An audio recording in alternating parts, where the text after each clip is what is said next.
Good evening and welcome to Cooking and Wine for Lovers Experience number 2.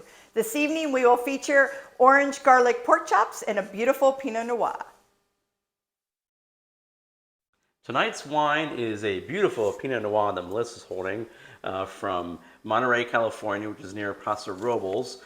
It's made by the Wagner family, which also has 1858, and they also produce Caymus, which is actually one of Melissa and I's most favorite wines in the whole world.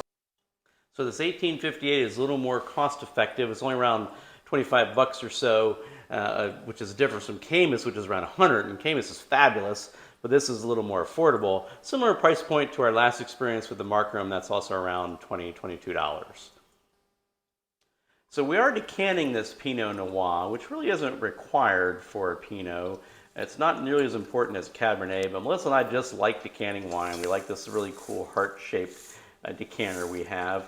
We're almost done here as the aerator gets the wine into the decanter. And now that that's just about all done, Melissa is now going to read us the tasting notes for this wine. So this wine is from Monterey, California, and from the Wagner family, makers of Caymus.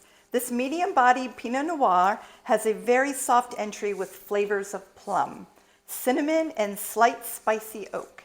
A food-friendly wine, it pairs perfectly with orange garlic pork chops. So Melissa's now going to pour this wine into a couple glasses for us, and we've found it's kind of got a nice light flavor. It's not as heavy as Cabernet, and we found that these Pinot Noirs sometimes can go really, really well with pork-type dishes, and it goes well with these pork chops we're going to make tonight.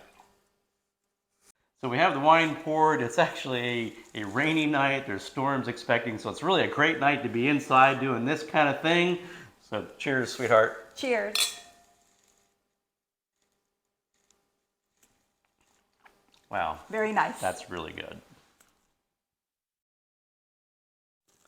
Sweetheart, it always goes without saying that you look fabulous. Tell us about what you're wearing tonight. Thank you, honey. I appreciate that. So I like to travel, or I should say we like to travel, and in my travels, I love to go shopping. So I found this cute little dress in a boutique store in Key West, Florida, and just love it the first time I saw it. It's very comfortable, very light, very airy, and it just fits me. You always seem to find the most beautiful dresses, sweetheart. You look awesome. Thank you. Sweetheart, tell us about the ingredients for this evening's meal. So this evening's meal is actually one of my favorites. We have 4 boneless pork chops. We have about a teaspoon of minced ginger. We're going to have 2 tablespoons of soy sauce. We're going to have a whole cup of orange marmalade. Then a tablespoon of red hot buffalo sauce. We're going to have a Spanish onion, which I'm going to mince up a little bit later. We have 2 red hot chili peppers that I grew in our garden, and they're yummy. And they're really great because they're not super hot. They have a nice heat without being like burn your face off. So we really like them a lot. Then we're going to have a tablespoon of the Lowry's garlic salt, the same stuff from our last experience, best stuff in the world. About a 1/4 cup of olive oil. Then we have a tablespoon of orange peel, which is a great spice for this meal. Then we have about a tablespoon of garlic powder. We are going to use a store-bought package of chicken rice. It's wonderful. And then we have ground pepper. Now we're going to use this store-bought chicken rice because I remember a show on one of the food channels a few years ago. It was called Semi-Homemade. And I thought it was great because it was combining homemade stuff with things you can buy in the store, because we're all busy, we all have time issues, and sometimes some of the store stuff is great and it saves you a little bit of time. Then we have a little bit of all-purpose flour, and we're going to put all this stuff together and get it here on the stove. The first step in this meal prep is to season our flour. And once again, we're going to use this Lowry's garlic salt instead of salt because it's the best stuff ever. We're going to do that on the flour, put a little bit of fresh ground pepper in there. We're going to mix up our flour. And then the next step is we're going to season our pork chops again with the garlic salt. Nice and good there. We're going to use the garlic powder.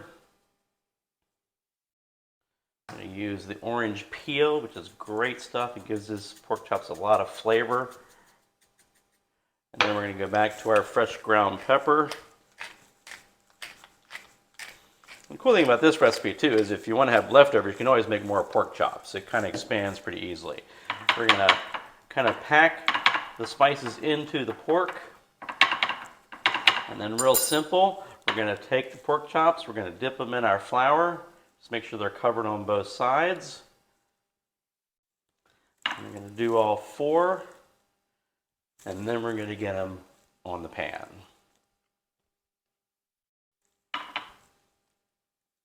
The next step in this meal is, of course, to have a sip of wine. But remember, don't go overboard and make sure you save some for dinner. So we're going to add some olive oil to our saute pan here. We don't need quite as much as the last recipe, maybe 1/8 of a cup or so, just kind of almost cover the bottom. We're going to put the heat to medium. And then what we're going to do is we're going to put our pork chops into the pan. And our goal right here and right now is simply to give them a little brown on either side. We're not trying to cook them all the way through because that'll happen a little bit later. So we've got the pork chops in the pan. Get as much seasoning as we can in there. And then we're going to kind of let these things simmer up and we're going to brown them on either side. The pork chops have gotten to a nice little place here. They have nice little brown and sear on either side. So we're going to take them out of our saute pan. Put them on a plate. Make sure you put them on a different plate that you have the raw pork chops, just to be safe. And then what we're going to do is we're going to add our onions. We're going to keep all those nice pork drippings. We're going to put the onions in the pan. We're going to hold off on our red hot chili peppers just for a little bit because we don't want them to burn. So we're going to get the onions cooking first. We're going to mix them around nice in the saute pan. And we're going to get them at about halfway caramelized. And then we're going to add the red hot chili peppers.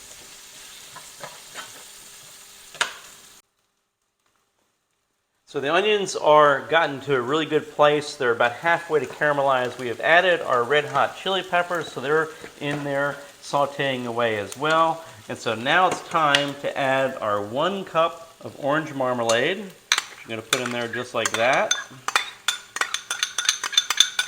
And then what I did is I combined the soy sauce, the red hot sauce, and the ginger into this bowl. We're going to add that as well. Everything in there. Then we're going to mix everything up really good. Make sure the onions are combined with all that yumminess. We're going to turn the heat down just slightly because we don't want it to burn.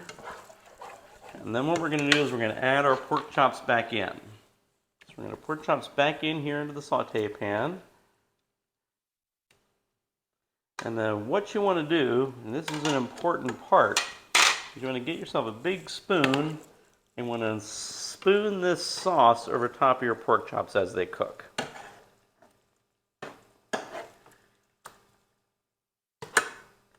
So they're going to sit there for about another 15 minutes or so. We're going to set the timer.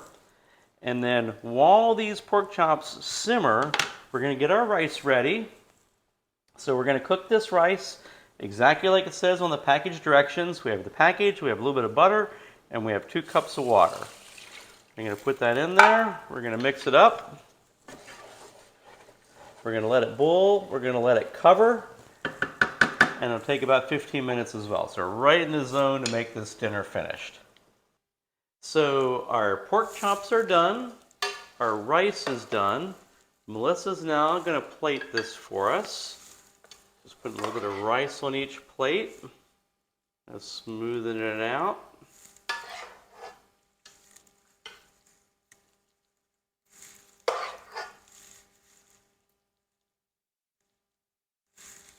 And then she's going to put a pork chop on each plate. And the cool thing about this part is there's a whole bunch of sauce in this pan now that's been sauteing, and the sauce is just fabulous. It tastes really good over the rice. Honey, this looks and smells amazing. I am so hungry. I can't wait to taste it. Ta-da! All right, thanks, babe. Off to the dinner table. So we have another night at home. It's a beautiful evening.